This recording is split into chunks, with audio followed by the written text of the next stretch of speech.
Welcome back to another Artifact Corner. Today we will be looking at the Civil War journal kept by Frank Hall. Frank was the chaplain for the New York 16th Volunteer Regiment. Frank was a non-combatant, but that doesn't mean that he didn't witness and experience all of the same things that the soldiers did. One of the amazing things Frank Hall was able to experience was going up in a hot air balloon. Here is a quote from Frank's journal. Up in the balloon Eagle, May 8th, 1863. Oh, how beautiful, would that you were here. Perhaps 1,200 feet or more high. Palmer was to go with me, but he is wounded. One is taken and the other left.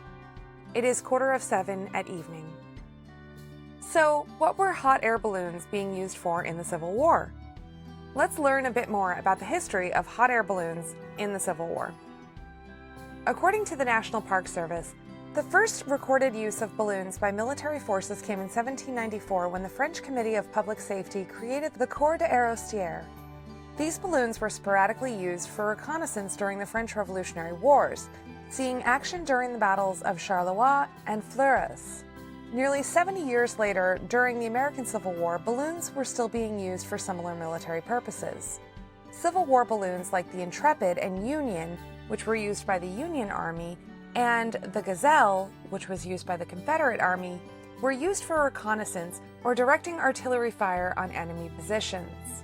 They could reach elevations of 1,000 feet or more, allowing a great vantage for miles around.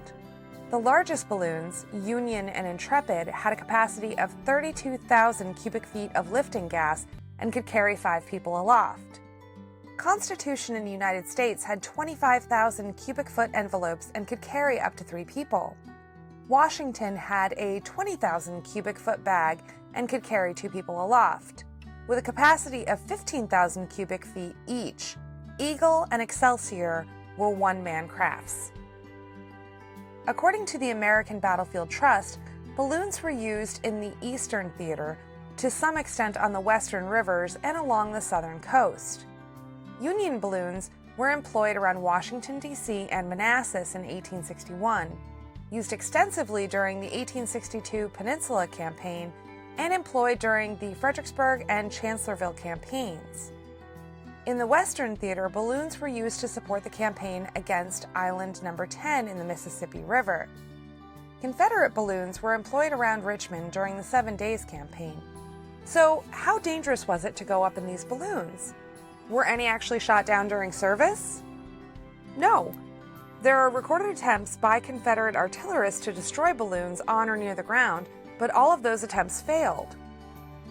Positioned well behind the front lines and at an altitude of near 1,000 or more feet, balloons were difficult, if not impossible, targets for the opposing militaries. Also, the balloons were made of far more durable material than the balloons that were being used by civilians. The Balloon Corps was officially disbanded by the Union in 1863, so Frank was actually quite lucky to have been invited to go up in the Eagle.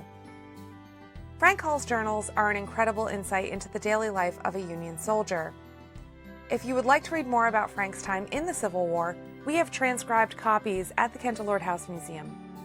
We are so lucky to have Frank's journals in our collection. Thanks so much for stopping by.